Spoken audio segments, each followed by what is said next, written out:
Di masa depan, ada meteorit jatuh di Australia, terus ngeluarin virus ganas yang bikin manusia jadi zombie. Nyebarnya cepet banget melalui udara, tapi cuman orang bergolongan darah A doang yang bisa ketularan kalau digigit. Gak lama kemudian, orang-orang pada kena infeksi, terus saling bunuh dengan cara yang sadis banget. Beberapa ilmuwan kerja sama dengan tentara buat bikin vaksin dengan cara ngelakuin eksperimen pakai manusia yang selamat. Salah satu subjeknya adalah Brooke. Dia berhasil kabur dari lab dan udah jadi makhluk hybrid, dan para hybrid punya kemampuan ngendaliin zombie pakai pikiran mereka. Di tengah hutan ada dua kakak beradik, yaitu Maxi dan Grace, yang nemuin Brooke lagi nyerang para tentara. Mereka coba nge-stop Brooke, tapi Brooke malah ngegigit lehernya Grace. Salah satu ilmuwan yaitu Barry langsung narik dia dan ngasih dia botol kecil berisi darah. Begitu diminum, Brooke langsung jadi calm. Grace masih nggak percaya sama kelompoknya Brooke. Dia langsung nembakin panah, tapi bisa ditangkap sama tangannya Barry. Abis ngatain mereka monster, Grace dan Maxi langsung cabut. Sementara itu, Rhys bangun di markasnya, terus ngelakuin rutinitas paginya. Habis olahraga, dia minum obat antivirus dan pakai seragam dan senjata tentara. Begitu keluar markas, Rhys langsung diserbu zombie. Dia langsung nembakin zombie-zombie itu sampai mati. Gak lama kemudian, gerombolan zombie ngerubungin pagar, tapi Rhys cuek aja. Dia malah ngecek zombie-zombie yang diikat di mesin di markasnya. Dengan ngasih mereka makan daging, zombie-zombie ini bakal tetap gerak. Yang ternyata para zombie itu dipakai buat sumber tenaga semua mesinnya. Dia bahkan pakai salah satu zombie jadi lawan sparring. Gak lama kemudian, Rhys ngelempar daging jauh-jauh buat ngalihin perhatian zombie di luar. Terus dia pergi naik truk lapis bajanya. Pakai radio truknya, tentara ngasih kabar soal tangkapan potensial. Terus Rhys langsung siapin senjatanya buat nembak cowok hybrid yang lagi naik sepeda. Si cowok itu jatuh, Rhys langsung mengejar dan nangkep dia, terus dibawa ke bunker militer, tempat mereka nyari vaksinnya. Para tentara ngebawa si cowok itu dan juga ngambil zombie yang diikat di truknya Rhys buat bahan bakar mesinnya. Zombinya dikirim ke lab lewat terowongan bawah tanah. Si dokter bedah ngasih tahu kalau mereka udah nemuin lokasi Brooke, terus nyuruh Rhys nangkep dia buat eksperimen. Ternyata Brooke udah ngebunuh kakaknya Rhys, jadi dia pengen balas dendam dan minta dibayar pakai obat antivirus lebih banyak. Tiba-tiba, tangannya dokter bedah mulai gerak-gerak aneh, tapi dia ngeles dan bilang cuma kram doang. Di saat yang sama, Grace dan Maxi lagi ngebut bawa mobil, tapi bekas gigitannya bikin Grace kesakitan parah, terus dia berubah jadi zombie. Grace langsung mengamuk, dan Maxi ngasih dia botol darah buat nenangin, terus ngasih satu lagi buat nanti. Tiba-tiba, mobil mereka kena ledakan, mobilnya jungkir balik sampai bikin Maxi pingsan. Dan ternyata itu adalah ulah Rhys. Dia datang buat nangkep mereka, tapi dia malah kena granat yang dilempar Grace. Rhys ngelindungin diri pakai perisainya, sementara Grace nyerang dia pakai tongkat baseball dan pistol. Pas pelurunya habis, Rhys nonjok Grace 2 kali, terus nembak dia sampai pingsan. Rhys kemudian bawa Grace pergi pakai truknya, nggak sadar kalau dia ninggalin Maxi sendirian. Sementara itu di lab, terlihat kalau si dokter bedah itu nyiksa abis subjek-subjeknya buat eksperimennya. Habis nyetrum seorang cewek, dia masukin batang logam ke hidungnya yang mengeluarkan cairan-cairan aneh, terus disuntikin ke lengannya sendiri. Ternyata si dokter bedah itu udah kena infeksi, terus dia pakai suntikan-suntikan ini buat nahan sementara perubahannya jadi zombie. Tiba-tiba pintu kebuka dan kolonel dan satu tentara lagi akhirnya nangkep basah si dokter bedah. Si tentara coba nangkep si dokter, tapi kolonel langsung aja nembak dia. Ternyata si kolonel juga udah kena infeksi dan kerjasama dengan si dokter buat cari vaksin. Balik lagi ke Rhys, dia lagi nyetir, tapi Grace tiba-tiba bangun dan cekik leher Rhys pakai kakinya. Grace mulai ngamuk, jadi Rhys dorong dia dan ambil pistolnya, tapi Grace langsung minum botol darahnya dan akhirnya calm lagi. Rhys sadar kalau Grace adalah hybrid, terus langsung bikin dia pingsan. Gak lama kemudian, mereka nyampe di lab, tapi pas tentara mau nangkep Grace, dia ngelawan habis-habisan, sampai akhirnya ditaklukin sama salah satu tentara. Grace masih ngamuk-ngamuk, jadi Rhys ngasih dia minum botol darah lagi, barulah dia tenang dan langsung dikirim ke lab. Setelah itu Rhys cabut, tapi truknya malah mogok. Dia ngecek si zombie yang jadi bahan bakarnya, ternyata udah nggak responsif. Dia coba kasih makan daging, tapi tetap nggak guna. Rhys langsung buang zombinya, terus ambil sendok berisi daging, berharap baunya bakal narik perhatian zombie lain. Nggak jauh dari situ, ada zombie yang akhirnya kena jebakan, tapi dia nggak sadar kalau ada Maxi yang mengikuti diam-diam. Begitu si zombie nemu truknya, Rhys langsung nembak dia dan ngiket dia ke mobilnya biar bisa jalan lagi. Riz nggak sadar kalau Maxi udah naik ke belakang truknya. Riz kemudian nyetir ke gudang militer. Di sana, para tentara pakai zombie buat jadi sumber tenaga ke senapan mesin mereka, buat nembakin zombie-zombie yang berani mendekat. Pekerja gudangnya ngasih Riz kotak buat dikirim ke lab, sementara Maxi ngumpet di bawah truk sebelum ketahuan. Di lab, Grace bangun dan kaget banget ngelihat subjek-subjek tes dibunuh buat eksperimen. Si dokter bedah lagi tidur, tapi tangannya gerak sendiri dan nonjok dia sampai bangun. Tangannya nggak berhenti, terus nyerang dia sampai dia harus ngebelain diri dari anggota tubuhnya sendiri. Pas berhasil nangkep tangannya pakai kedua kakinya, dia langsung mengikatnya pakai lakban, terus ngambil lagi cairan hybrid buat suntikan baru. Sorenya, Riz balik ke markasnya, ngelemparin daging buat ngalihin perhatian zombie-zombie dari pagarnya biar dia bisa masuk. Pas zombie-zombinya nyoba balik lagi, Riz nyalain lampu sorot yang terang banget buat ngusir mereka. Begitu nyampe rumah, dia buka kotak dari gudang dan isinya alat yang aneh. Habis itu, dia mau nyantai dengerin kaset relaksasi, tapi malah mati lampu. Riz langsung keluar buat benerin generator. Dan pas balik ke kamar, tiba-tiba dia dipukul sampai pingsan oleh Maxi. Paginya, Riz kebangun udah dalam keadaan diikat, dan Maxi langsung nodongin senjata ke dia, nuntut supaya dibawa ke tempat Grace berada. Maxi kemudian bawa Riz ke truknya. Abis ngambil pistol Riz, dia maksa Riz buat nerobos gerbangnya. Pas lagi jalan ke lab, Riz nunggu Maxi lengah, terus dia narik tuas yang membuat Maxi kehempas keluar mobil. Dia pun langsung ditembak sama Riz, terus diikat biar tetap di bawah kendali selama perjalanan. Mereka pun akhirnya sampai juga di lab. Terlihat si dokter bedah sedang sibuk bunuhin hybrid lain, jadi dia nyuruh kolonel aja yang keluar. Seorang tentara bawa Maxi dari truk, terus bilang kalau Maxi bakal berakhir di tong, bikin Riz curiga dan nuntut penjelasan. Tapi si kolonel cuma nyuruh dia pergi. Riz pura-pura balik ke truknya, tapi dia langsung ambil senjatanya dan nembakin semua tentara di situ. Si kolonel ditendang beberapa kali sebelum Riz nyelamatin Maxi dan kabur pakai truk. Dan semua kejadian itu dilihat Grace lewat CCTV di lab. Gak lama kemudian, ada truk tentara yang mengejar Riz di jalan. Pasukannya langsung nembak-nembakin, jadi Maxi ngambil senjata dan bales nembak. Habis berjuang mati-matian, Riz akhirnya ngaktifin nitro mobilnya, bikin mereka ngebut dan berhasil melarikan diri dari kejaran tentara.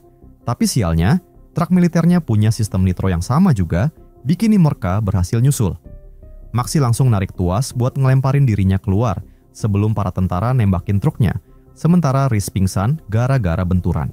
Pas Riz bangun, dia udah diikat di pohon, terus si kolonel nembak-nembakin dia sambil ngatain pengkhianat. Tiba-tiba ada gerombolan zombie datang, jadi si kolonel sama anak buahnya cabut, ninggalin Riz buat dimakan. Dalam hitungan detik, zombie udah pada ngerubungin Riz. Dia berusaha keras ngangkat kakinya biar nggak digigit. Tapi karena udah capek dan kesakitan, akhirnya kakinya jatuh juga. Zombie-zombie udah siap-siap mau gigit dia, tapi tiba-tiba mereka kaku semua. Ternyata Maxi datang bawa Barry dan Brooke, yang langsung mengendalikan zombie-zombie itu pakai kekuatannya. Riz pingsan lagi, terus pas bangun-bangun udah diikat di markasnya Barry. Brooke punya pasukan zombie pribadi di situ. Barry hajar Riz gara-gara yang dia lakuin ke Grace, tapi karena Maxi bilang Riz nyelamatin dia, jadi Riz masih dibiarin hidup buat sementara. Brooke masih ngamuk-ngamuk, terus nyerang Riz sampai dia janji mau kerjasama. Besoknya, mereka pergi ke gudang militer itu, dan Riz ngasih tahu semua yang dia tahu tentang keamanannya. Riz juga bilang kalau dia nggak tahu jika subjek tes dibunuh-bunuhin, kalau tahu dia nggak bakal bawa mereka ke lab. Pas Brooke mulai agresif, Barry nenangin dia pakai botol darah lagi. Terus Brooke pakai kekuatannya buat ngendaliin zombie yang diikat ke mesin senjata itu. Si zombie langsung nyolong pistolnya dan langsung membunuh penjaga di pintu depan. Habis itu, mereka masuk ke dalam dan langsung nangkep semua pekerja pakai bantuan zombie-zombie itu. Tapi Riz shock berat pas ngelihat cowok yang dia bawa tempo hari ternyata ada di dalam tong. Riz ngamuk berat, dia hajar salah satu ilmuwan buat dapetin informasi. Dan akhirnya dia tahu kalau setelah dokter bedah ngambil cairan buat serum, mayatnya kemudian digiling buat bikin obat antivirus. Riz langsung nembakin ilmuwan itu berkali-kali, terus nonjok Barry dan nuntut dibawa ke lab buat bunuhin mereka semua. Gak lama kemudian mereka nyampe di lab sambil pura-pura bawa Brooke jadi tahanan, terus ngirim 2 zombie lewat terowongan seolah mereka subjek tes baru. Pas 3 tentara keluar, Brooke langsung pakai kekuatannya buat bikin zombie-zombie di dalamnya ngamuk dan berantem sama penjaga, terus ngaktifin 2 granat. Truknya Riz kemudian kebuka, ternyata isinya Maxi dan senapan mesin. Mereka pun langsung nembak-nembakin semua tentaranya. Si kolonel yang lihat ini dari CCTV langsung pencet tombol buat nutup pintu depan, tapi Barry ngehack mekanismenya, bikin pintunya jadi macet. Abis itu, mereka ngirim 2 zombie yang dikasih granat buat bersihin jalan ke dalam lab. Maxi ngikutin mereka lewat terowongan bawah tanah, sementara Brooke, Barry, dan Rhys masuk lewat pintu depan.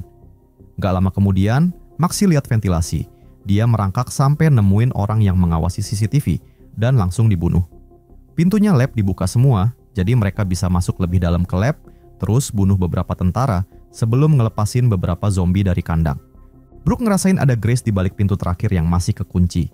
Rhys coba-coba buka panel kontrol sampai akhirnya kebuka, tapi nggak sengaja bikin lemarinya kena Barry. Brooke kemudian maju bareng dengan para zombie, tapi pintunya langsung ketutup. Tiba-tiba si dokter bedah ngelepasin zombie cyborg yang kuat banget, dikendaliin pakai alat yang dipakai si dokter di badannya. Brooke nyuruh zombie-zombie nyerang si cyborg, tapi cyborgnya terlalu kuat dan gampang banget ngalahin zombinya Brooke. Brooke akhirnya terpaksa ngelawan cyborgnya sendirian, tapi Brooke ternyata nggak cukup kuat juga. Cyborgnya cepet banget ngalahin dia. Pas mau ngebunuh Brooke, tangan si dokter bedah gerak-gerak lagi. Ternyata Grace juga punya kekuatan yang sama. Dia pakai kekuatannya buat ngendaliin tangannya si dokter, nonjokin dia bertubi-tubi. Gara-gara alat yang nyambungin mereka, si cyborg juga ngelakuin hal yang sama ke dirinya sendiri. Brooke langsung manfaatin kesempatan itu buat ngancurin kepalanya si cyborg. Grace juga ngendaliin 2 zombie buat bantu nyerang si dokter, terus bikin tangannya si dokter mencekik dia sendiri. Si dokter pakai tangan satunya buat ngambil tongkat besi, terus nyetrum Grace sampai pingsan. Si cyborg juga bangun lagi dan langsung mepet Brooke ke tembok. Tiba-tiba, si kolonel datang sambil nyadra Maxi, terus nyuruh Barry sama Rhys nurunin senjatanya. Si kolonel mukul Maxi, terus nembak Barry, yang meskipun nggak sampai mati tapi bikin dia kesakitan banget. Rhys kemudian ngaktifin lemari itu lagi buat ngejedotin kolonel, terus mulai baku hantam sama dia.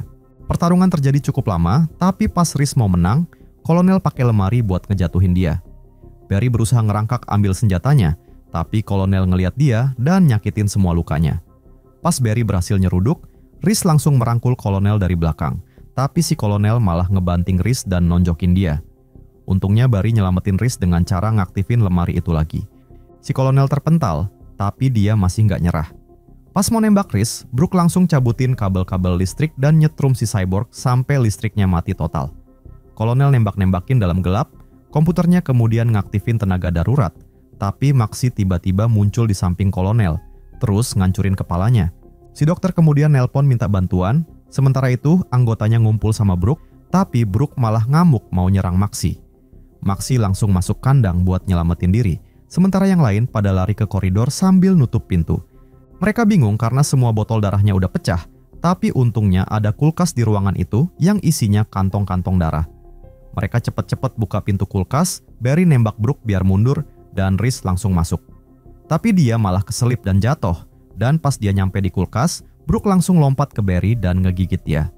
Rhys buru-buru nolongin Barry, terus Maxi numpahin kantong darah ke mukanya Brooke, dan akhirnya Brooke tenang juga. Habis itu, rombongan ini lanjut jalan, dan mereka ngelihat si dokter kabur pakai shuttle terowongan bareng Grace. Tiba-tiba, granat yang ditinggalin si dokter meledak, bikin mereka semua luka parah, tapi untungnya nggak ada yang mati.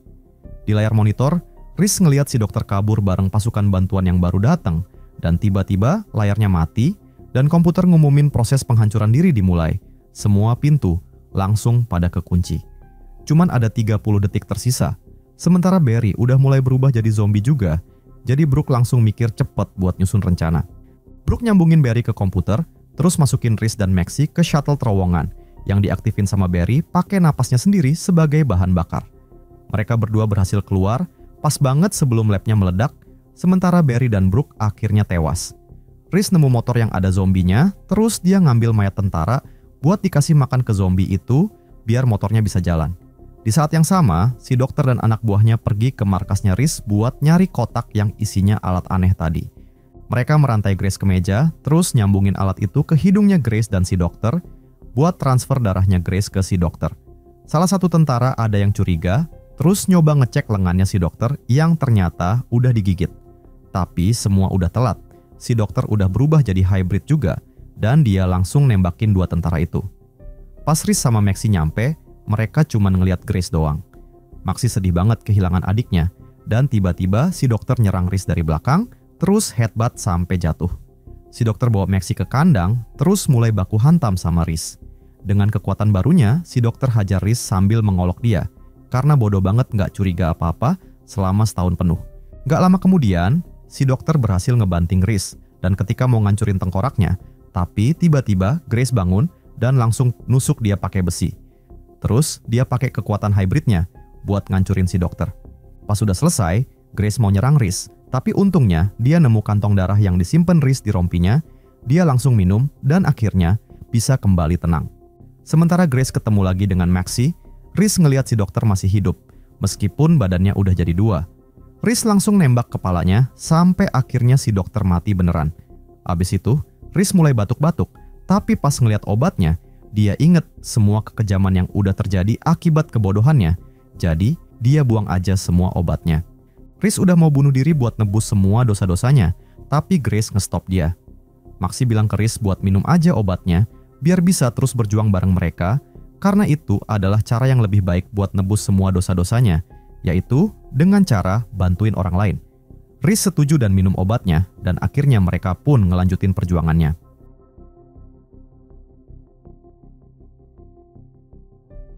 Di atas kapal, ada keluarga kecil sedang bertahan hidup ngapung di sungai.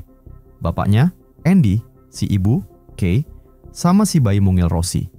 Pas lagi kapalnya lagi jalan, Andy ngeliat dua bocil sedang asik main. Tapi pas disapa, bapaknya bocil malah nodongin senjata ke mereka. Karena takut, Andy langsung lari masuk ke dalam kapal lagi. Hari mulai gelap, Andy ngiket kapalnya ke pohon pinggir sungai buat rehat. Tapi mereka punya masalah, yaitu stok makanannya udah makin tipis. Kay ngusulin buat nyari ke kota pedalaman, sekalian ngecek situasi di luar. Tapi Andy tetap pengen lanjut perjalanan ke markas tentara. Terjadi debat di antara mereka, sampai Rosie nangis-nangis. Karena kesel, Kay langsung pergi gitu aja ninggalin Andy. Besoknya, mereka ngelanjutin perjalanan lagi. Pas lagi asik ngapung, Andy ngeliat bangkai kapal lain di pinggir sungai. Penasaran, dia ngiket lagi kapalnya dan terus naik perahu kecil buat nyamperin. Abis mastiin aman, Andy masuk ke dalam bangkai kapal itu. Dan ternyata di dalamnya banyak banget stok makanan, bahkan ada sebotol ciu juga. Lagi asik ngumpulin makanan, tiba-tiba pintunya kebuka sendiri. Dan Andy langsung lari balik ke kapalnya. Di kapal, dia cerita ke Kay soal bangkai kapal dan makanan yang dia temuin. Katanya stok makanan itu bisa buat mereka bertahan hidup sampai 3 bulan ke depan. Abis ngobrol-ngobrol, Andy masuk ke kamar buat menidurkan Rosie. Nggak lama kemudian, Andy ketiduran pas nemenin Rosie. Tapi Kay diam-diam malah ngikutin jejak Andy ke bangkai kapal itu. Abis nemu alat cukur, tiba-tiba pintunya kebuka sendiri. Dia kaget banget. Dan Kay langsung lari keluar, tapi tiba-tiba ada sesuatu yang narik dia dari belakang. Andy kebangun gara-gara Rosie nangis manggil-manggil. Dia gendong Rosie dan nyoba nyariin Kay. Tapi dia jadi panik pas ngeliat ceceran darah di lantai kapal. Ternyata Kay ada di toilet, lagi ngobatin lukanya sendiri. Kay ngatur timer yang nunjukin angka 48 jam. Dan saat itu juga, Andy sadar kalau istrinya udah digigit zombie dan cuma punya waktu 2 hari sebelum berubah. Tanpa pikir panjang, Andy mutusin buat bawa Kay ke rumah sakit biar cepet ditangani. Andy gendong Rosie sambil nuntun Kay yang jalannya sempoyongan, nyari-nyari kendaraan yang bisa dipakai. Sekedar informasi, sampai sekarang masih belum diketahui asal-usul virus mematikan ini. Di jalan, mereka ngelihat zombie gosong kebakar dan ada tombak nancap di badannya. Akhirnya, mereka nemu mobil. Sebelum cabut, Andy ngisi bensin dulu. Di dalam mobil, Kay nemu cairan lengket warna kuning.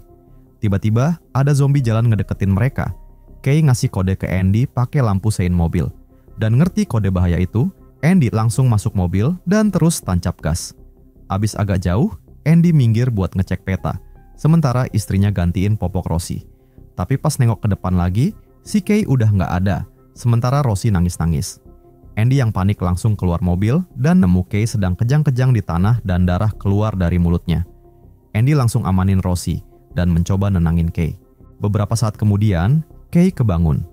Andy ngeliat kalau lukanya udah ngeluarin cairan kuning yang sama kayak yang dia temuin di mobil tadi. Kay panik dan minta keluar dari mobil. Andy terpaksa menepikan mobilnya sekali lagi. Kay mohon-mohon jangan mendekat, terus nyuruh Andy bawa Rosie pergi karena takut ngebahayain anaknya. Tapi Andy berusaha nenangin dia, terus bawa Kay balik ke mobil. Di jalan, tiba-tiba ada zombie ngalangin jalannya. Andy langsung banting setir sampai mobilnya nabrak pohon. Nahasnya, perut Andy ketusuk batang pohon yang nembus melalui mobilnya sampai bikin dia pingsan. Beberapa saat kemudian, Andy kebangun lagi gara-gara suara tangisan Rosie. Pas itu juga, dia ngelihat keadaan Kay makin parah, mata dan mulutnya ngeluarin cairan kuning. Andy buru-buru mau buka sabuk pengaman, tapi Kay kebangun dan mau ngambil Rosie, dan hasilnya tangan Andy malah kena gigit. Abis berhasil keluar, Andy langsung amanin Rosie, dan dengan berat hati dia terpaksa harus ngebunuh Kay. Ngelihat luka gigitan di tangannya, Andy sadar kalau dia harus cepet-cepet nyelamatin Rosie sebelum dia berubah jadi zombie juga. Andy sesekali istirahat bentar, terus nyemprotin parfum Kay yang bisa bikin Rosie tenang. Tiba-tiba mereka ngelihat zombie ngedeket, tapi mulutnya ditutup kayu. Pas mau nyerang, ada cewek kecil yang namanya Tumi teriak nyuruh Andy pergi ninggalin bokapnya. Dia kemudian ngelukain tangannya sendiri buat ngalihin perhatian zombie itu. Andy lanjut jalan sama anaknya dan terus nemu rumah. Di dalam ada wanita bernama Eta. Eta ini kayaknya tahu kalau Andy terluka akibat zombie, soalnya dia langsung nanya sisa waktu Andy bertahan. Eta ngobatin luka Andy dan nyuruh dia ngumpetin lukanya. Eta ini baik banget karena dia ngebolehin Andy dan Rosie nginep di sana. Malamnya, Andy berniat nitipin Rosie ke Eta. Tapi pas nyamperin, Andy ngeliat Eta minum obat dan ngelepas rambut palsunya. Sepertinya, Eta mengidap sakit parah seperti kanker, sehingga Andy kemudian ngebatalin niatnya. Sementara itu di luar, Andy ngeliat api yang membakar sesuatu di ladang. Andy kemudian pergi ke toilet, tapi tiba-tiba dia kejang-kejang dan jatuh, sampai keluar darah dari mulutnya. Besoknya, Andy kebangun dan lihat selimut dan bantal udah di lantai. Dia nyamperin Eta dan Rosie di taman. Eta kemudian nunjukin fotonya sama keluarga muridnya, yaitu keluarga Tumi. Dia nyaranin Andy buat nitipin Rosie ke keluarga Tumi aja. Eta juga jelasin soal api semalam, katanya itu dari kelompok pemburu pedalaman yang lagi ngebasmi zombie. Andy kemudian lanjutin perjalanannya menuju ke markas tentara, tapi ternyata nggak ada bantuan di sana, cuman ada tentara yang ngubur kepala mereka di tanah. Pas Andy pergi, ada tentara bangun dari tanah, terus ngikutin dia. Tapi tiba-tiba ada cowok yang nembakin zombie tentara itu, namanya Vic. Dia minta tolong Andy buat narik tabung yang menimpa kakinya pakai mobil. Abis Vic keluar, dia lanjut bawa Andy dan Rosie ke rumahnya. Di sana, mereka ketemu istrinya Vic, yaitu Lauren. Di dalam rumah, Lauren nyoba ngobrol sama Andy, tapi Vic kemudian datang dan terus ngajak Andy pergi.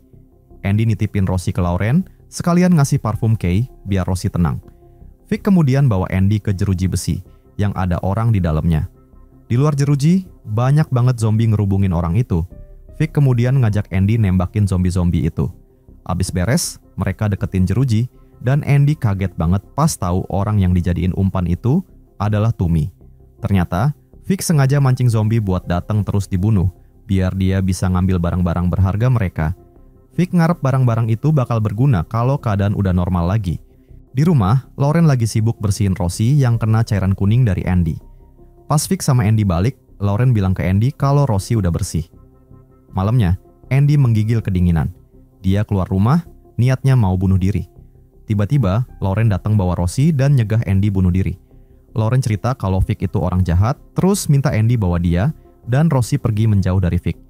Lauren tahu kalau Andy udah kena infeksi, dan cuma punya beberapa jam lagi sebelum berubah. Karena itu, dia nawarin diri buat ngerawat Rosie. Tapi mereka nggak sadar kalau semua percakapan itu sedang didengerin sama Vic. Dia langsung mukulin Andy sampai pingsan, terus ngurung Andy di sel bareng Tumi.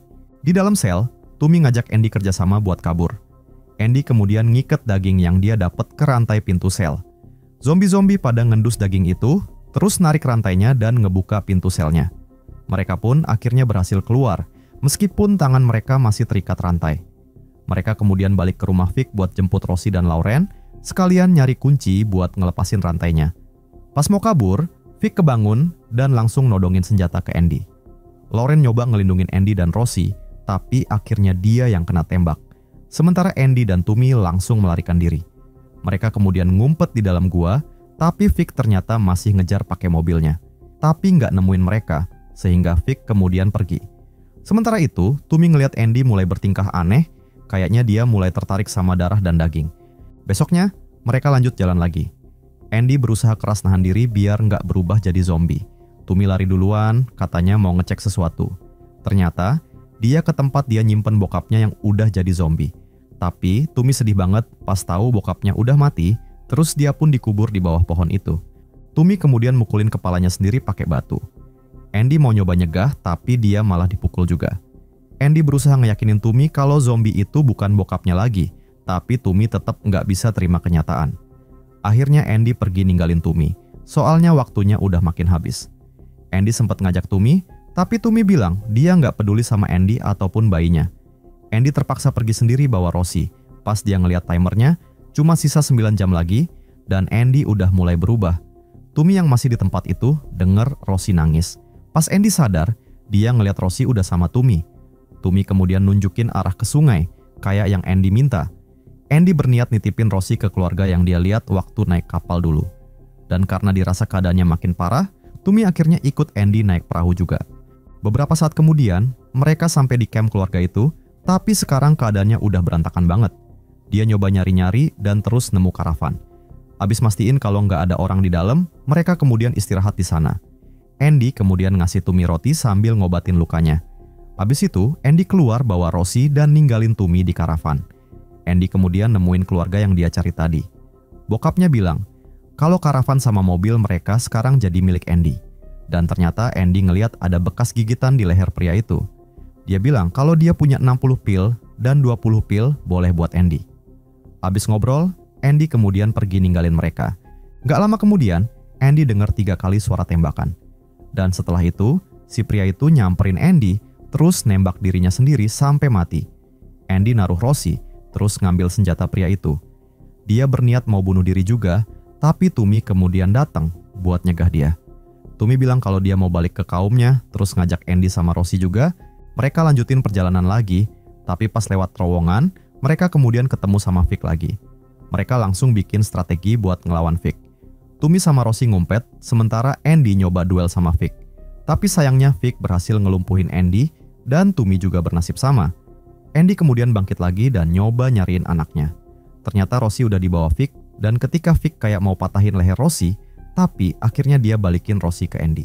Andy kemudian lanjut jalan lagi sama Rosie dan Tumi. Susah payah banget, Andy gendong Rosie sambil memapah Tumi. Di tengah jalan, Andy ngerasa ada yang aneh sama badannya. Dia kemudian nurunin Rosie, nitipin ke Tumi, dan terus pergi ke semak-semak. Waktunya makin dikit, Andy makin gak kuat nahan rasa inginnya makan darah dan daging. Tapi dia berusaha keras ngelawan demi nyelamatin Rosie.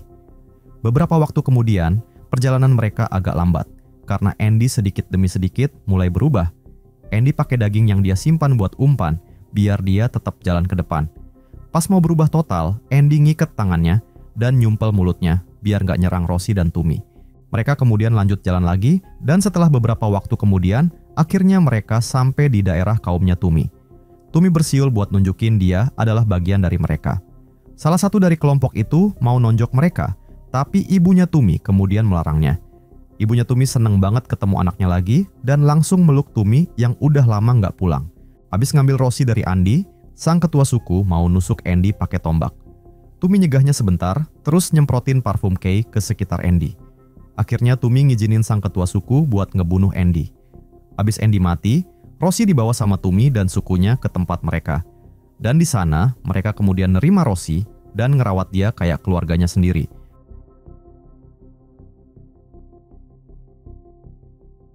Di tahun 1938, di Spanyol, Perang Saudara udah berlangsung 2 tahun lamanya.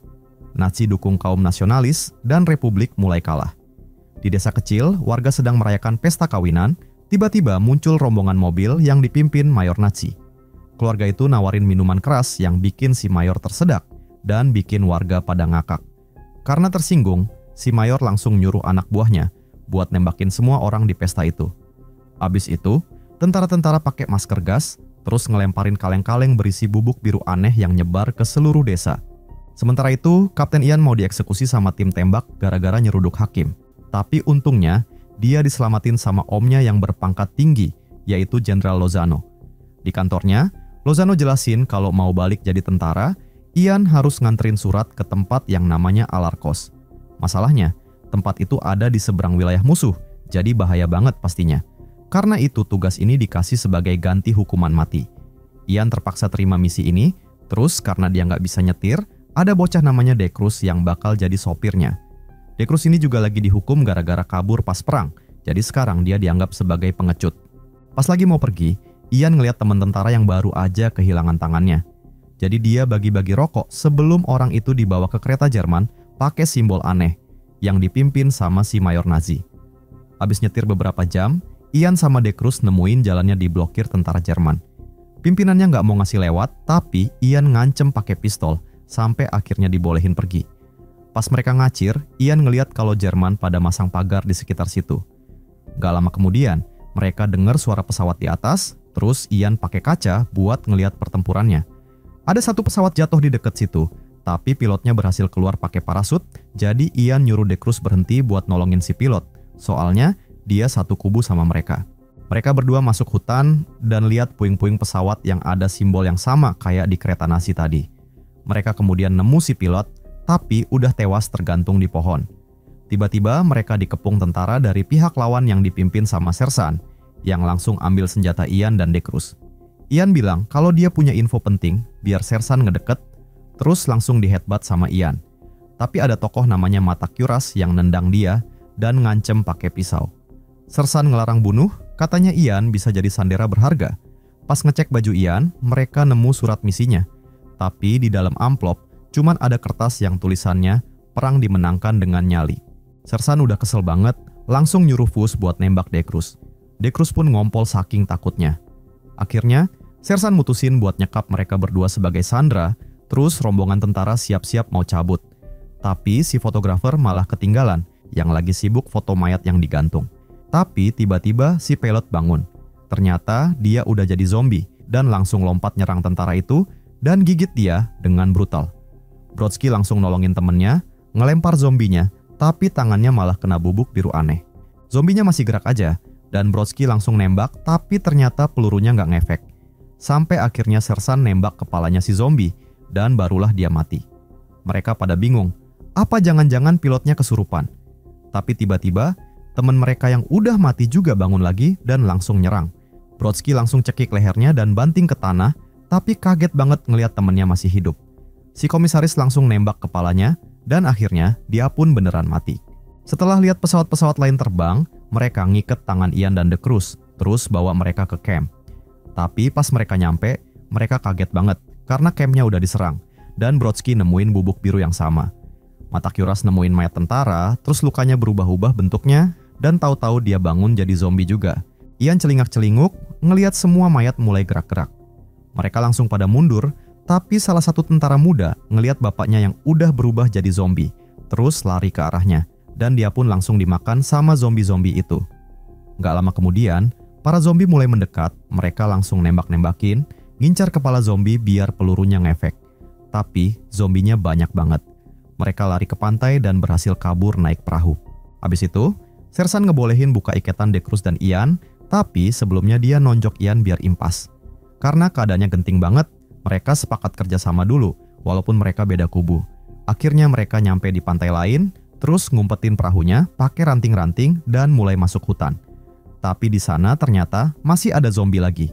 Kayaknya zombinya adalah warga sipil, dan mereka langsung nyerang rombongan tentara itu. Mata Kyuras ngasih senjata ke Ian biar bisa ngelindungin diri, sementara Brodsky yang nyoba nyelamatin Dekrus, tapi malah dia yang diserbu zombie. Brodsky berhasil ngebantai beberapa zombie, tapi ada satu yang gigit kakinya dan bikin dia nggak bisa gerak.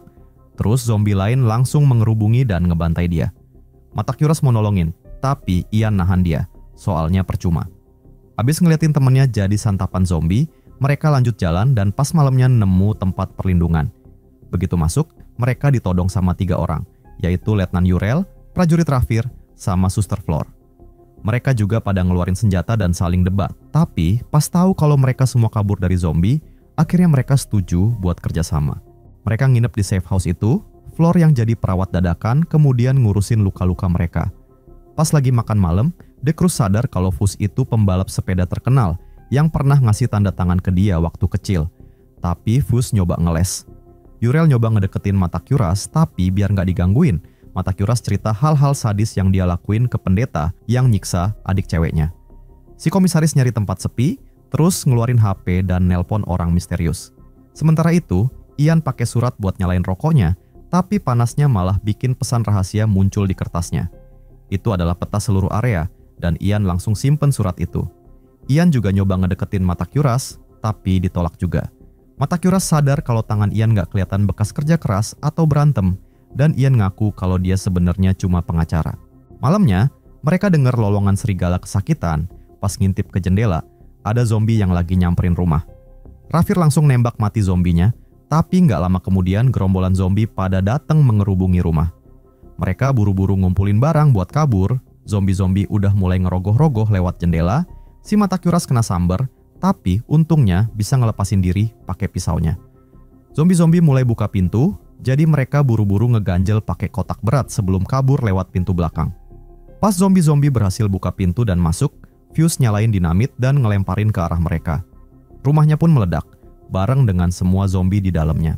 Habis jalan beberapa jam di hutan, mereka nemu pagar listrik yang udah banyak zombie nempel, dan salah satunya adalah Brodsky. Ian kemudian ngasih tembakan belas kasihan buat mengakhiri penderitaannya. Ian kemudian kasih lihat peta yang tulisannya pakai bahasa Jerman. Kayaknya Nazi udah tahu soal gerombolan zombie yang keluar dari lembah dan udah ngitung waktu sama arahnya. Makanya mereka masang pagar buat mencegahnya. Hal ini bikin mereka mikir kalau Nazi lah yang bikin zombie-zombie itu. Karena mereka udah masuk ke area yang dipagarin, mereka nggak bisa kabur. Sehingga mereka mutusin buat nyari lokasi yang ditandai X di peta, buat nyari tahu apa yang terjadi. Nggak lama kemudian, mereka nemuin desa yang di awal cerita, tapi sekarang udah nggak ada orang sama sekali. Cuma pesta yang udah hancur lebur dan ketutup bubuk biru. The Cruz langsung benerin truk yang ada di situ. Sementara mata Kyuras ngelihat ada lampu di gereja, jadi mereka masuk ke dalam. Di sana mereka nemuin lab yang serem banget. Di antara alat-alat yang penuh darah, ada wadah yang simbolnya sama kayak di kereta Nazi tadi. Tiba-tiba mereka dengar suara, terus nemuin cewek keluar dari tempat persembunyian. Dan ternyata itu adalah Anna, si pengantin wanita dari pesta tadi. Anna cerita pas Nazi nembakin, dia selamat gara-gara suaminya jatuh nindihin dia. Terus Nazi ngelemparin bubuk biru itu, dan Anna kabur pas mereka lagi lengah. Gak lama kemudian, dia dengar orang-orang yang udah mati pada gerak lagi. Terus Nazi pada ketawa-ketawa sambil ngeliatin dari jauh. Kadang-kadang mereka nangkep zombie dan dibawa ke gereja, dan disitulah mereka bikin lab buat eksperimenin zombie-zombie itu. Tapi tiba-tiba ada ledakan. Terus bubuk birunya nyebar, jadinya ada anggota Nazi yang jadi zombie juga. Orang-orang yang selamat pada nyoba kabur, tapi nggak ada yang berhasil. Pas lagi pada dengerin cerita Anna, si komisaris nemu dokumen-dokumen soal eksperimennya, terus dicolong sama dia. Tiba-tiba mereka dengar suara mesin mobil, tapi pas mau pergi, si komisaris ngalangin pintu sambil nodongin pistol. Dia ngaku udah nyolong formula bubuk biru itu, terus mau pakai itu buat menangin perang, tapi dia juga mau ninggalin orang-orang dari pihak lawan. Timnya pada nggak setuju, dan pas Sersan mau ngancem dia, De Cruz masuk ke gereja dan langsung disandra sama komisaris. Pakai De Cruz jadi perisai, komisaris jalan keluar gereja pelan-pelan, terus ngelempar De Cruz balik ke timnya. Tapi belum sempat nembak, gerombolan zombie langsung nyerbu dan ngeroyok dia. Floor langsung nutup pintu, dan ternyata dia tahu seluk-beluk gereja ini. Dia ngarahin mereka ke belakang, ada terowongan rahasia di balik pintu. Pas mereka masuk terowongan, si Anna tiba-tiba berubah jadi zombie dan langsung nyerang Yurel. Yang lain ngedorong Anna ngejauhin dari Yurel, terus pas lagi ribut, Anna ngegigit kaki Rafir. Rafir nendang Anna dan Yurel megangin dia, sementara mata Kyuras nembak kepalanya Anna. Kaki Rafir ada noda merah, jadi yang lain nyuruh dia buka sepatu sama kaos kaki, buat buktiin kalau gigitan Anna nggak nembus kulitnya. Tiba-tiba mereka dengar zombie makin dekat, jadi mereka langsung lari sampai ke gerbang. Mereka nembakin gerbangnya dan terus kabur. Pas semua udah di luar, Floor nutup gerbang dari dalam, terus ngaku kalau dia udah digigit. Sersan pamitan sama dia, ngasih beberapa peluru ekstra, terus Floor nembakin sebanyak mungkin zombie sebelum akhirnya tewas juga. De Cruz langsung balik ke kota buat ngambil truk. Ian ngusulin buat pergi ke pos Nazi, tempat dia lihat kereta sama simbol yang sama kayak di wadah-wadah di gereja tadi. Ian yakin mereka pasti punya penawarnya. Terus pas yang lain pada nolak masuk ke wilayah musuh, Ian ngomong panjang lebar soal gimana infeksi zombie bakal ngebunuh warga sipil juga. De Cruz kemudian datang bawa truk, tapi dia nyembunyiin fakta kalau dia ternyata udah kena gigit zombie. Akhirnya semua setuju ngikutin Ian, dan mereka nyampe di pos Nazi pas pagi. Mereka ngumpet dulu, Ian nyamperin pintu masuk, dan dia hampir aja ditembak sama penjaga. Gak lama kemudian, Lozano sama si Mayor keluar, terus bilang Mereka udah tahu semua yang terjadi berkat telepon dari komisaris. Lozano ngebolehin Ian masuk karena dia keponakannya, tapi tidak dengan yang lain. Dia juga bilang kalau atasan bakal ngebom daerah itu bentar lagi, tapi Ian nolak ninggalin teman-temannya dan balik lagi ke timnya. Lozano mau nunda pengeboman demi keponakannya, tapi si Mayor malah nembak dia. Sementara itu, mereka mutusin gak mau mati tanpa perlawanan. De Cruz kemudian ngaku kalau dia udah digigit zombie yang sembunyi di truk, terus nawarin diri buat ngebawa bom ke gerbang. De Cruz kemudian jalan ke gerbang bawa granat, tapi malah langsung ditembak sama penjaga. Tapi dia langsung berubah jadi zombie dan terus lari sampai dia nyampe di gerbang. Rafir nyoba bantu pakai snipernya, tapi De Cruz tetap kena tembak di kepala. Pas jatuh, granatnya juga ikut jatuh dan gerbang di depannya kemudian meledak. Mereka langsung masuk ke dalam dan ngelewatin terowongan sambil nembakin semua penjaga yang terlihat. Gak lama kemudian mereka nemuin keretanya. Semua orang siap-siap mau cabut sebelum pengeboman dimulai. Ian pengen banget nemuin penawarnya, tapi Fus dan Uriel udah gak peduli sama dunia. Mereka malah nyampur sama kerumunan orang, berharap bisa kabur. Tiba-tiba zombie-zombie juga keluar dari terowongan. Nazi pada sibuk ngelawan mereka, jadi kelompok ini lanjut jalan masuk ke dalam. Tiba-tiba ada zombie yang nemuin mereka dan langsung nyerang. Tapi untungnya ditembak mati sama Rafir yang udah manjat ke atas kereta. Ruangan itu sekarang udah jadi lautan darah, jadi Rafir mutusin buat stay di kereta, ngasih perlindungan buat yang lain. Ian, Sersan, sama Matakyuras langsung lari ke depan. Mereka ketemu zombie juga, jadi mereka langsung nembak siapapun yang menghalangi. Gak jauh dari situ, Uriel juga lagi nembak-nembakin zombie sampai pelurunya habis. Dia mau ngelawan pakai tangan kosong, tapi untungnya Rafir nembakin zombie buat nyelamatin Uriel. Nahasnya, Rafir tiba-tiba ditarik zombie dari atas. Ketakutan, Uriel lari ngumpet di dalam truk. Di saat yang sama, Fus juga ngumpet di situ.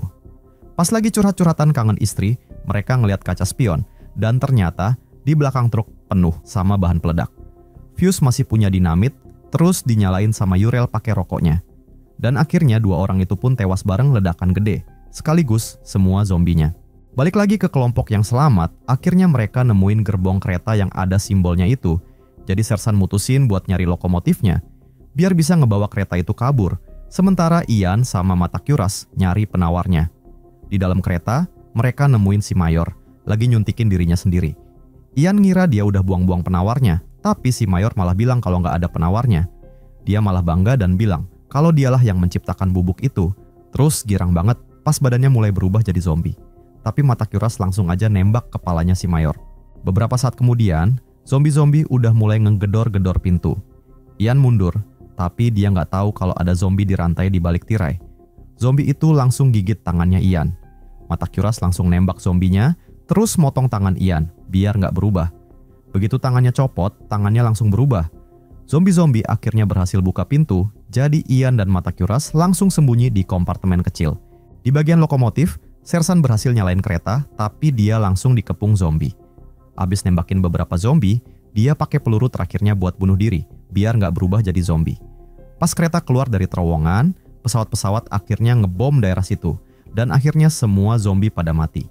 Nggak lama kemudian, Rafir bangun, terus kaget ngelihat keretanya udah selamat dari area itu. Ian dan Matakyuras juga baik-baik aja, karena terlindung sama kompartemennya. Beberapa saat kemudian, mereka pun turun dari kereta. Ian nawarin Matakyuras buat ikut dia, tapi ditolak. Dia milih pergi ke Prancis. Mereka pun saling berpamitan dan pergi ke arah yang berlawanan. Sementara itu, di dalam kereta, terlihat ada tangan tentara yang mulai gerak.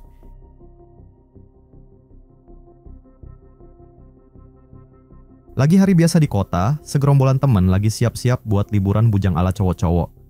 Vince susah banget bangun tidur, gara-gara masih patah hati abis diceraiin. Neil ninggalin cewek yang dia ajak kencan 2 malam, ceweknya ngomel-ngomel, dikiranya dia cewek bayaran. Graham juga ribut sama pacarnya, soalnya cewek dilarang ikut. Mikey juga ada masalah di rumah, istrinya tahu kalau pertemuan cowok-cowok ini seringnya pakai jasa PSK. Biar nggak diceraiin, dia nekat lem cincin ke jari istrinya pas lagi tidur. Terakhir, ada Matt yang punya toko komik. Dia sering ribut sama anak kecil gara-gara karakter fiksi. Hari ini, dia kasar banget sama anak kecil, sampai jendela tokonya dicoret-coret orang. Mereka ketemu di bar, pada ngomongin rencana weekend, kayak main golf dan sebagainya. Tapi Vince masih aja manyun. Apalagi pas dia nemuin foto mantan istri di dompetnya. Sementara itu, Banksy telat gara-gara HP-nya ketinggalan di rumah, dan sialnya kuncinya juga ikutan ketinggalan. Jadi dia ke lockout, nggak bisa masuk. Teman-temannya pada nelpon, tapi nggak diangkat. Dikiranya cuma males-malesan. Nggak lama kemudian, minibus yang mereka sewa datang, dan ternyata sopirnya cewek. Neil langsung memberi nama julukan Candy, bikin si cewek gondok. Capek nunggu, mereka mutusin pergi tanpa Banksy, yang sekarang lagi galau di tengah jalan, karena van-nya mogok. Sampai tukang parkir aja ngetawain mobil bututnya. Pas lagi perjalanan, Candy juga kepo. Kenapa mereka milih Moodley buat liburan? Soalnya itu desa terpencil di tengah hutan. Vince jelasin, mereka bakal nginep di rumah neneknya Mikey selama neneknya pergi. Neil langsung nambahin, bilang, kalau cewek di desa itu jumlahnya lebih banyak daripada cowok, jadi kemungkinan mereka dapat cewek bakal lebih besar. Beberapa jam kemudian, minibusnya mendadak ngerem. Ternyata jalanan diblokir sama bangkai binatang yang udah pada busuk dan isi perutnya berceceran. Awalnya cowok-cowok itu pada ogah ngapa-ngapain, tapi pas ngeliat Candy berusaha sendirian, Vince akhirnya nyoba bantuin. Sementara itu, Mikey cerita kalau neneknya lagi asik liburan di kapal pesiar, dan ada tukang lagi renovasi rumahnya, jadi si nenek nggak tahu kalau mereka mau datang. Tiba-tiba, HP-nya Vince bunyi. Itu mantan istrinya yang nelpon buat ngingetin tanda tangan surat cerai. Mikey juga dapat telepon, istrinya ngancem mau ngejual PlayStation-nya. Neil udah kesel sama keluhan-keluhan para istri, jadi dia langsung nyuruh semuanya nyimpen HP ke dalam tas, biar bisa fokus liburan. Beberapa waktu kemudian, sampailah mereka di Moodley. Cowok-cowok pada turun dan Candy pakai obat mata, soalnya matanya merah banget. Padahal ini baru mau sunset, tapi entah kenapa desa ini sepi banget. Kelompok mereka mulai muter-muter desa, terus nemu bola, langsung ditendang aja buat seru-seruan, gak sadar ada noda darah di bolanya. Gak nemu siapa-siapa, Graham mutusin Mikey yang bakal bobol rumah neneknya buat siapin tempat nginep. Sementara yang lain pergi beli ciu. Di jalan ke pub, Matt misah dari rombongan, penasaran sama toko yang namanya Burning Witch. Isinya pajangan barang-barang serem semua. Dia juga lihat poster kampanye yang ada, cuman ada satu politisi cewek yang disponsorin sama merek sabun cuci, dan yang lain udah pada disobek-sobek. Sementara itu, Mikey nyari kunci cadangan di bawah patung kurcaci di taman neneknya, tapi dia nggak sadar ada tangan buntung di mesin pemotong rumput. Pas nemu kuncinya, Mikey baru ngeliat ada bekas tangan berdarah di pagar. Mikey nyoba ngintip ke belakang pagar, dan dia kaget banget ngeliat zombie pengantin lagi makan usus. Pas zombie itu ngeliat dia, zombie itu langsung ambil kapak dan mengejar Mikey. Di pub, Neil lagi boker di toilet, terus ngeliat cewek di bilik sebelah ngeluarin darah lebih banyak daripada menstruasi normal. Terus dia gabung lagi sama yang lain, nyium bau busuk di udara. Kelompok mereka ngobrol-ngobrol, nggak sadar ada mayat busuk di balik konter. Karena nggak dilayanin, mereka balik nyari Matt dan mereka ngeliat pengemis berkerudung di jalan. Mereka mikir mau ngasih koin atau enggak, tiba-tiba Sersan Gavin nyerang si pengemis, mau ngebunuh dia pakai pisau. Cowok-cowok ini langsung nolongin si pengemis. Vince ngelawan Gavin, tapi Gavin gampang banget ngebanting dia. Neil ikutan ngelawan, mukul dada si tentara, tapi Gavin malah ngelempar dia. Si pengemis ngambil pisau yang jatuh dan nusuk tangannya Neil. Gavin coba ngejelasin apa yang terjadi, tapi Vince malah pingsanin dia. Pas itu, Mikey datang dan mukulin kepala si pengemis pakai patung kurcaci, tapi ternyata kepalanya copot dan nongol wujud zombie yang serem banget. Mikey ngasih tahu kalau desa ini udah jadi tempat wabah zombie skala kecil. Dia terus nunjuk ke jalanan di mana ada cewek-cewek yang udah jadi zombie nyoba ngedeketin mereka. Mereka pun langsung kabur ke minibus sambil gendong Gavin yang pingsan, tapi ternyata Candy udah kena infeksi juga. Neil langsung nutup pintu minibus, terus mereka mutusin lari ke rumah neneknya Mikey. Di jalan, mereka ngeliat tentara mati dan usus-ususnya terburai nancep di pagar. Neil nyamperin, mau ngambil pistolnya, tapi si tentara malah bangun dan bilang pistolnya udah kosong. Dia juga ngasih tahu jangan masuk hutan, terus dia malah ketawa pas Vince nanya, ada apaan di dalam sana? Tiba-tiba, si zombie pengantin nongol di belakang tentara itu dan belah kepalanya jadi dua. Teriak ketakutan, mereka langsung kabur sampai rumah neneknya Mikey. Tapi Mikey susah banget nemuin kuncinya di saku bajunya yang banyak banget. Teman-temannya langsung ambil ember cat yang ditinggal tukang, terus pada lempar-lemparin ke zombie-zombie itu, sambil ada zombie tukang salon udah mau nyerang Matt. Untungnya, Vince berhasil nyegat dia, disemprot pakai cat hitam. Akhirnya Mikey nemu juga kuncinya, terus mereka langsung masuk ke dalam rumah. Gerombolan zombinya langsung mundur. Suasana makin tegang, mereka nuntut penjelasan lebih lanjut. Ternyata nggak ada yang bisa bertahan lama di desa itu buat nyari vaksin, dan sebagian besar gerombolan zombie nyari mangsa di hutan. Karena putus asa, cowok-cowok ini setuju buat ngambil minibus mereka. Neil yang suka ngaku-ngaku cewek pada nempel sama dia, jadi dia yang ditugasin buat mancing Candy keluar. Pakai bau lukanya, Neil berhasil bikin Candy keluar dari minibus, terus sisanya langsung masuk ke mobil. Tapi nahasnya, pas mesin baru nyala, 2 zombie muncul dari belakang jok.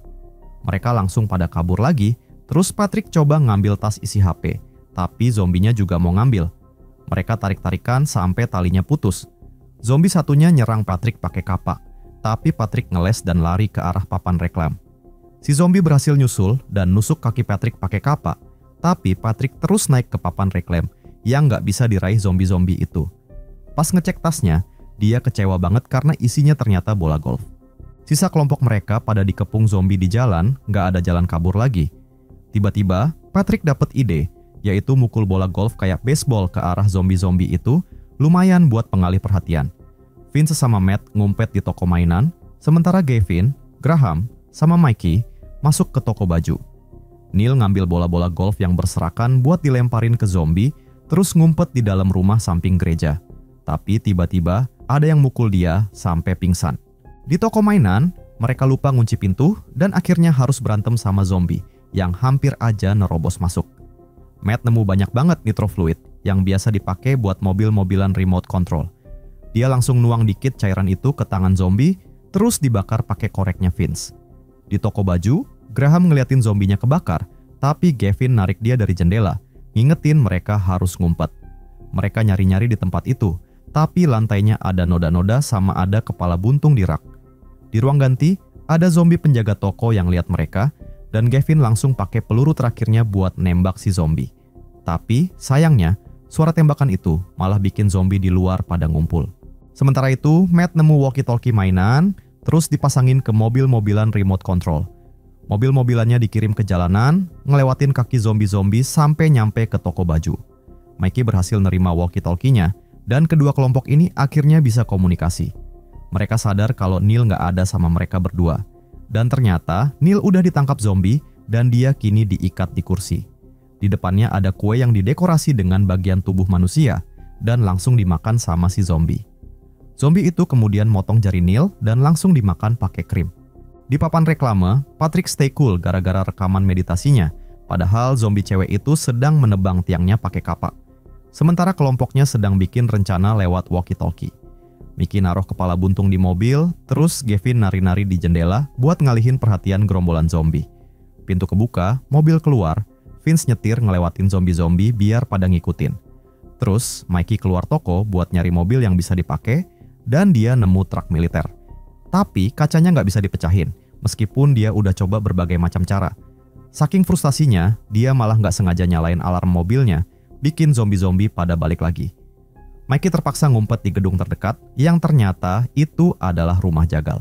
Mikey jalan masuk ke dalam, nyoba nggak merhatiin bagian-bagian tubuh berdarah yang ada di mana-mana. Tapi dia malah nemuin tukang jagal zombie yang sedang motong-motong anggota tubuh manusia. Zombie itu langsung nyerang, ngelempar Mikey sampai keluar jendela. Rombongan lain mulai khawatir karena Mikey nggak balik-balik, jadi Matt sama Vince mutusin buat nyariin dia. Tapi sebelum itu, Matt nyoba bikin senjata penyembur api pakai cairan tadi sama beberapa mainan. Pas keluar, jalanannya sepi banget, tapi tiba-tiba ada zombie yang nyerang dari belakang. Matt langsung bakar zombinya pakai penyembur apinya, bikin zombinya lari tunggang langgang. Tapi sayangnya, cairannya udah bocor kemana-mana, terus apinya nyamber sampai ke toko mainan dan meledak. Balik lagi ke Mikey, dia jatuh ke jalanan dan berhasil ngacir dari gerombolan zombie, sementara Vince sama Matt lari ke gereja. Di gereja, mereka berdua nemuin banyak potongan tubuh manusia.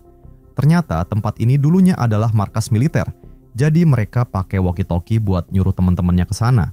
Terus duo ini nyari-nyari di tempat itu, dan mereka nemu lab tua yang sepertinya pernah dipakai buat eksperimen serem.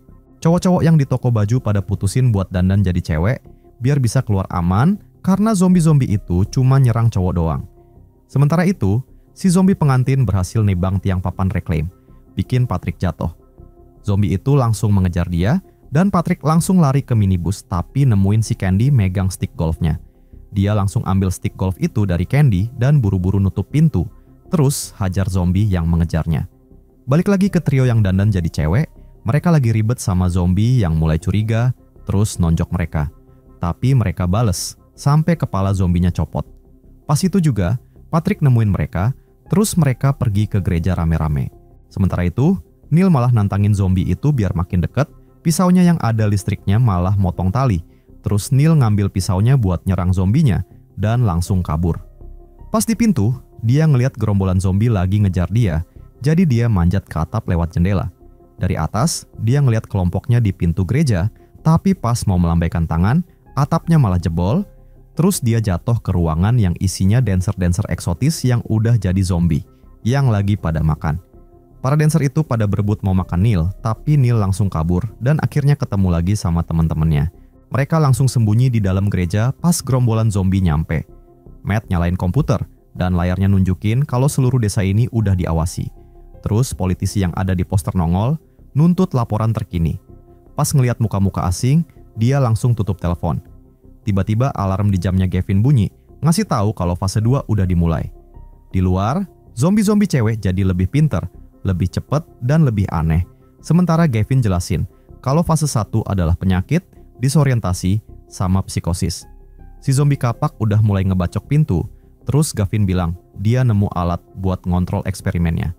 Katanya, alat ini bisa ngeluarin suara berfrekuensi tinggi yang nyakitin zombie, tapi cuma efektif setelah mutasi fase 2. Tapi pas tombolnya dipencet, ternyata nggak terjadi apa-apa. Gavin langsung panik, ngira udah nggak ada harapan lagi. Neil ngomel-ngomel, nyalahin Gavin karena semua ini gara-gara eksperimen bodoh yang dia lakuin buat politisi nggak jelas. Mereka pada saling salahin. Tiba-tiba Matt nemu satu kotak penuh bubuk cuci. Dan akhirnya ketahuan kalau ternyata politisi cewek itu sebenarnya cuma pengantar barang yang bagi-bagi bubuk cuci gratis berisi virus ke tiap rumah. Tiba-tiba Gavin muntah darah dan mati, terus di belakangnya ada neneknya Mikey, udah jadi zombie juga. Mikey sedih banget, tapi dia cuma bisa diam ngeliatin Matt ngehajar neneknya dari belakang pakai stick golf. Habis pukulin neneknya sendiri, Matt trauma berat, langsung pergi ke lab buat nyendiri. Vince nyusul buat nenangin dia. Tapi pas nyampe lab, Vince malah ngeliat Matt dibunuh sama zombie gosong itu. Vince langsung kasih tahu ke yang lain, Mikey ngamuk, terus nyerang zombie itu buat balas dendam. Sementara itu, Banksy akhirnya nyampe Mudley juga, tapi dia nggak sadar ada zombie di dalam minibusnya. Sementara itu, mereka ngelawan zombie tadi rame-rame, terus yang lain megangin zombinya, sementara Mikey ngebunuh pakai senjatanya. Terus mereka sadar pintu utamanya udah diblokir gerombolan zombie, jadi mereka kabur lewat tangga, dan di sana mereka nemuin koridor dengan pemandangan yang bikin merinding. Semua mayat cowok ditumpuk jadi sarang zombie. Ada satu zombie yang melihat mereka, jadi mereka langsung pada kabur lagi, masuk kamar buat kabur lewat jendela, dan nyampe atap. Pas itu, Banksy ngeliat mereka, terus bawa tangga bekas tukang, tapi si bodoh ini malah ikutan naik buat gabung sama temennya. Dia nggak percaya pas diomelin, tapi dia tetap bantuin pas mereka mindahin tangganya buat nyebrang ke atap sebelahnya. Semua nyebrang dengan hati-hati, karena ada zombie yang nungguin di bawah, sementara Graham ketinggalan karena dia ngeblok pintu. Beberapa zombie berhasil ngedorong dia, jadi Graham buru-buru nyebrang juga, tapi zombinya ngegeser tangga dan bikin dia jatuh. Gerombolan zombie itu pun langsung nyerbu dan makan Graham. Teman-temannya langsung turun dan ketemu sama Banksy yang ternyata udah nyampe bawa mobil sewaan kecil. Mereka mulai pada ribut lagi, saling nyalahin, tapi Patrick nenangin mereka. Terus curhat kalau dia pengen hidup lebih lama lagi. Tapi tiba-tiba ada zombie datang dan langsung membunuh Patrick. Sisanya langsung pada ngacir balik ke minibus. Pas mereka buka pintu, Candy langsung nyerang, tapi tiba-tiba dia berhenti pas ngeliat muka Vince. Vince manfaatin momen itu buat nonjok Candy, terus dia sama Neil nahan Candy. Tapi ada zombie lain nyamperin Banksy dan langsung membunuh dia pakai pecahan botol. Vince nyoba ngecek Banksy, sementara Neil yang udah kalap kemudian nonjok Candy sampai pingsan. Terus dia nantangin gerombolan zombie yang lain. Teman-temannya maksa dia balik ke minibus, dan Vince langsung tancap gas buat nabrak zombie-zombie itu. Tiba-tiba mereka dengar suara Graham dari walkie-talkie. Ternyata dia udah dibuang ke sarang mayat, terus minta ditolongin. Mereka bertiga langsung balik dan siap-siap ngelawan pakai stick golf. Sementara itu, Graham nemuin remote control sistemnya dan langsung naik ke atas. Tapi pas dia ngeliat ada kabel yang copot, Graham buru-buru benerin dan langsung pencet tombolnya. Seketika itu juga speaker yang dipasang militer di seluruh kota nyala, bikin zombie-zombinya mendadak kaku. Graham akhirnya gabung sama teman-temannya, terus Neil ngambil remote-nya. Dia pencet-pencet tombolnya buat ngeledekin zombie-zombie itu. Terus dia lempar remote-nya balik ke teman-temannya, tapi malah jatuh dan terus rusak. Zombie-zombie itu pun pada bebas dan mereka langsung melarikan diri.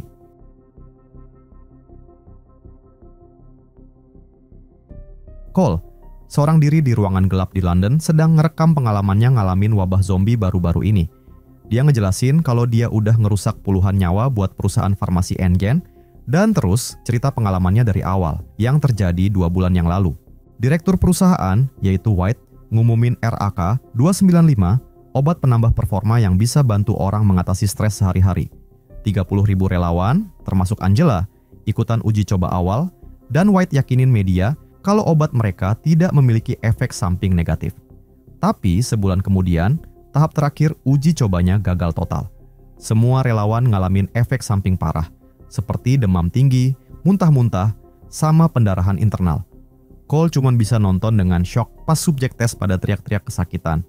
Pas lagi ngecek-ngecek file, para ilmuwan sadar kalau Angela nggak pernah balik buat check up, berarti dia mungkin nggak kena gejala-gejala itu. Cole kudu langsung nemuin dia, soalnya dia bisa jadi kunci buat nemuin vaksinnya. Sementara itu, suaminya Angela, yaitu Joe, baru keluar dari penjara karena kurang bukti, tapi reputasinya udah hancur kena gosip media. Temennya, yaitu Steve, jemput dia, dan Joe setuju buat tinggal sementara di bengkelnya Steve. Balik lagi ke Cole, dia sama Billing, rekan kerjanya, pergi ke flatnya Angela, tapi ternyata kosong. Pas mereka lagi nyari-nyari, si pemilik flat datang. Langsung aja dihajar sama mereka berdua, sampai dia ngaku kalau Angela udah pergi 2 bulan lalu. Pukulan mereka nggak berhenti, tapi orang itu udah nggak punya info lain. Ngeliat Billing main kasar gini, Cole jadi inget semua orang yang dia bunuh pas kerja buat Engen, terus dia nyuruh Billing berhenti. Sementara itu, Angela lagi ngumpet sama abangnya, yaitu Matt, dan temennya, yaitu Kate. Mereka nggak tahu kalau ada agen perusahaan lain sedang mengintip mereka dari jauh. Angela pengen ketemu Joe buat tahu cerita lengkapnya, tapi Kate sama Matt ngerasa itu ide buruk. Abis itu, Matt pergi kerja di kantor polisi, dengar ada kerusuhan di pusat kota. Dia juga dengar ada rekan kerjanya yang diserang sampai pingsan pas OTW ke kantor. Tapi Matt tetap pergi buat lihat kerusuhannya. Di Engen, Cole sama Billing melaporkan hasil temuan mereka sejauh ini. Cole ngingetin White kalau dia mau cabut akhir bulan ini, karena udah nggak tahan sama kerjaannya ini. Tapi White malah ngalihin topik pembicaraan. Pas lagi ngomongin rencana selanjutnya, mereka dapat pesan dari agen yang tahu Angela ada di tempat Matt. Tapi, tiba-tiba rekamannya berubah jadi suara orang-orang teriak-teriak, jadi nggak jelas detailnya. Habis itu, mereka ngecek subjek tes pertama, yang ternyata alergi parah dalam waktu seminggu setelah disuntik dosis awal. 2 hari kemudian, badan sama sel-sel si subjek berubah total. Pas lagi pada ngumpul, pasiennya langsung kejang-kejang dan barengan dengan mati lampu. Terus dia bangun, nyerang semua orang di ruangan itu dengan cepat. Pas si zombie ini lompat-lompatin orang, penjaga pada coba nembak, tapi malah dokternya yang kena tembak. Si pasien yang udah jadi zombie beneran ngebunuh hampir semua kru dengan gigitannya. Pas dia nyerang Cole nembakin dia terus-terusan sampai pelurunya habis. Sempet ngira udah mati, tapi zombinya ternyata bangun lagi, terus gigit tangannya Cole. Cole bales mukul pakai pistol, tapi sekarang kru lain juga udah jadi zombie, terus mulai nyerang lagi sampai Cole pingsan. Balik lagi ke Matt, dia lagi ngiket kapalnya di dermaga bareng temennya, yaitu Jim. Tiba-tiba ada ledakan dari gedung deket situ. Mereka nelpon kantor buat minta bantuan, tapi nggak ada jawaban. Tiba-tiba bos mereka datang dan langsung kabur pakai kapal curian. Matt sama Jim balik ke kantor buat ngeliat apa yang terjadi, tapi ternyata mereka berdua doang yang tersisa di gedung yang penuh darah dan mayat. Monitor ngasih lihat kalau kota udah rusuh banget dan wabah zombie beneran terjadi. Sementara itu, Angela akhirnya bisa ngebujuk Kate buat keluar rumah, tapi mereka malah ketemu segerombolan polisi sama paramedis yang lagi berusaha nangkep zombie. Salah satu polisi malah kena gigit. Cewek-cewek ini balik lagi ke dalam, terus nonton berita yang nunjukin kekacauan udah ngerambah seluruh kota. Angela dapat pesan dari Matt, nyuruh mereka ketemuan di alamat tertentu, karena Matt udah kontak temennya yang bisa ngebawa mereka kabur pakai helikopter, tapi cuma muat 4 orang termasuk pilotnya. Sementara itu, Cole bangun, dia luka-luka tapi masih hidup. Dia nolongin satu-satunya ilmuwan yang kejebak di bawah lemari. Mereka ngintip di balik pintu, terus ngeliat si direktur juga udah kena infeksi, lagi dorong-dorong pintu mau masuk. Cole ngeliat lukanya sendiri, terus ilmuannya ngasih dia 3 suntikan penekan virus, tapi cuma bisa nahan infeksi selama 18 jam doang. Mereka keluar ruangan, tapi Billing malah bunuh ilmuannya karena dikira zombie. Billing sadar Cole udah ketularan, mau bunuh dia juga, tapi Cole keburu nembak duluan. Abis itu, Cole ngalamin flashback lagi. Terus dia nyoba pergi, tapi badannya malah jatuh kesakitan gara-gara virusnya mulai ngubah dia. Cole langsung nyuntik dirinya sendiri terus lanjut jalan. Nyampe lantai bawah, Cole ngeliat gerombolan zombie yang nyerang para pegawai dan dia pun langsung nembakin mereka semua.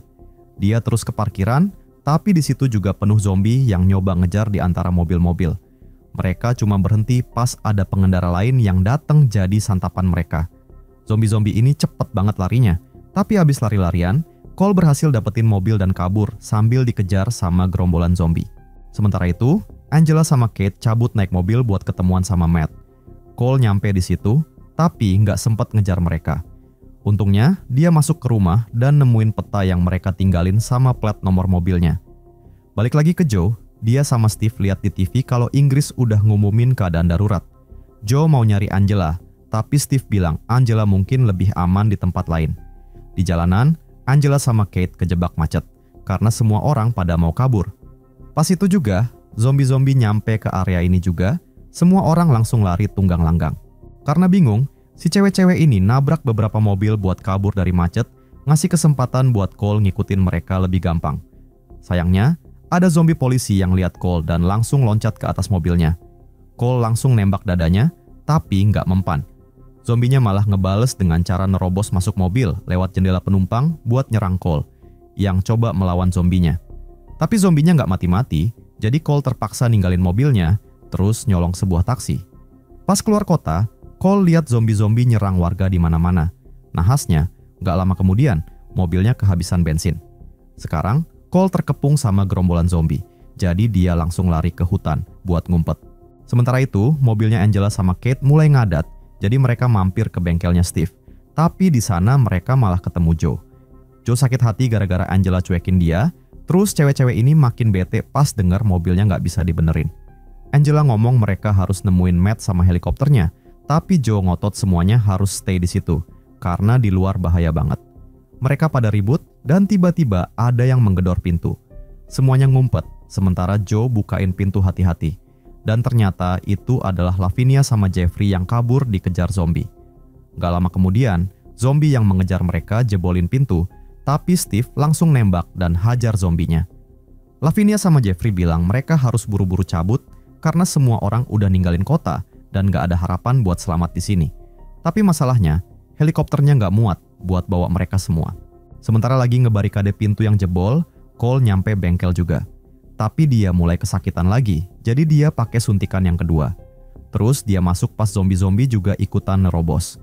Cole nyuruh semuanya ngumpet, sementara dia sama Steve ngelawan zombie. Terjadi pertarungan brutal, mereka mukul-mukul zombie sampai nggak ada yang tersisa. Nahasnya, pas lagi ricuh, tangannya Jeffrey kegigit zombie.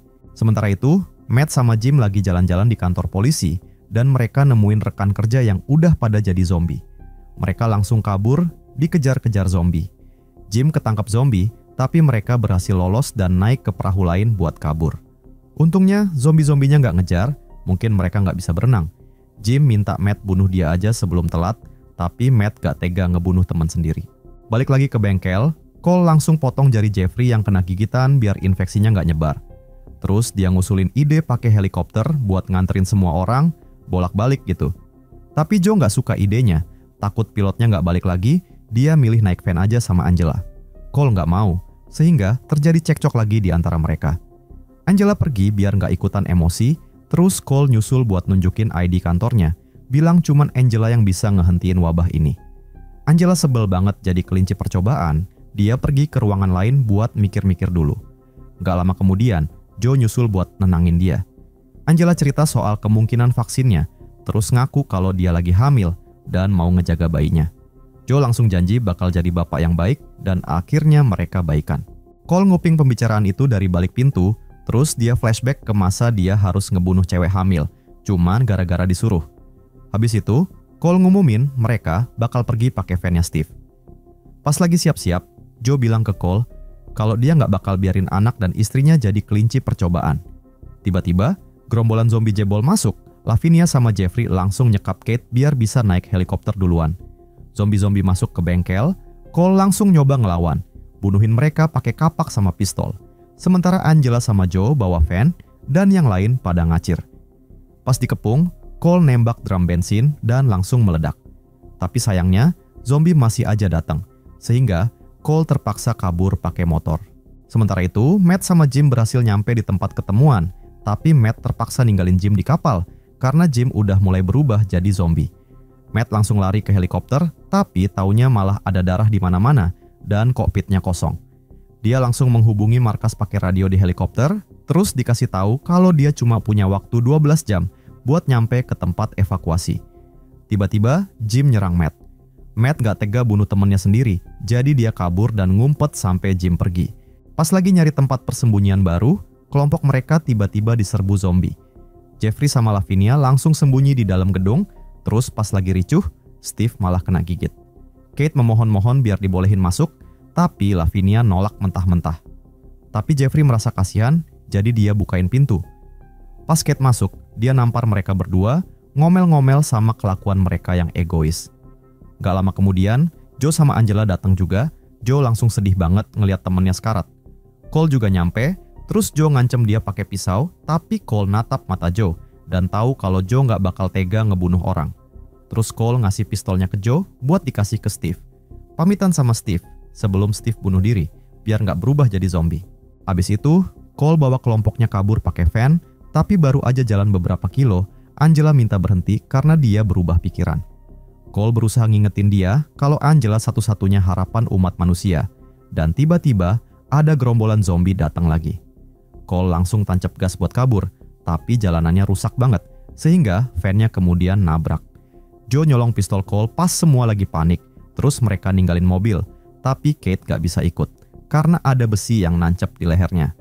Pas gerombolan zombie nyampe van, mereka langsung nyerbu Kate. Abis itu, Joe ngancem Cole pakai pistol, bilang Angela bakal ikut dia. Tapi kematian Kate bikin Angela berubah pikiran, dia mutusin buat ikut keilmuan aja. Cole kemudian mukul Joe sampai pingsan dan kemudian digendong. Akhirnya mereka nyampe di tempat helikopter, tapi pilotnya udah ngacir. Mereka kemudian ketemu sama Matt, terus Matt bilang kalau zombinya takut air, jadi mereka bisa kabur pakai kapalnya. Pas lagi jalan ke sungai, jarinya Jeffrey yang kegigit tadi terlihat udah mulai ngerubah dia jadi zombie. Mereka mau bunuh Jeffrey, tapi Lavinia malah nyandra Angela, minta Cole bantuin suaminya. Untungnya, Joe mukul Lavinia dari belakang buat nyelamatin Angela, terus Cole nembak kaki Lavinia biar nggak bisa ngejar. Suara tembakannya kedengeran sama gerombolan zombie yang langsung nyerbu pasangan itu dan ngehabisin mereka berdua. Sisa kelompoknya akhirnya berhasil nyampe ke sungai, tapi Jim tiba-tiba nyerang Matt. Joe langsung mendorong zombinya dan mulai berantem sama Jim, dan akhirnya Jim bisa dikalahin meskipun dengan susah payah. Tapi sayangnya, Joe kena gigit juga, jadi dia nyuruh si kakak beradik itu buat pergi tanpa dia. Angela pamitan sama Joe, terus dia sama Matt kabur naik kapal. Abis itu, Cole sama Joe balik ngelawan lagi. Gerombolan zombie langsung mengejar mereka. Mereka berusaha ngelawan sebisa mungkin, tapi Joe kesakitan gara-gara virusnya dan akhirnya mati juga. Cole berhasil ngedorong zombie yang cukup banyak dan ngumpet di dalam gedung, terus ceritanya balik lagi ke awal. Dia mutusin gak pakai suntikan terakhirnya sebagai hukuman atas kekacauan yang dia bantu ciptain. Terus dia ngambil gergaji mesin dan balik keluar buat ngelawan semua zombinya.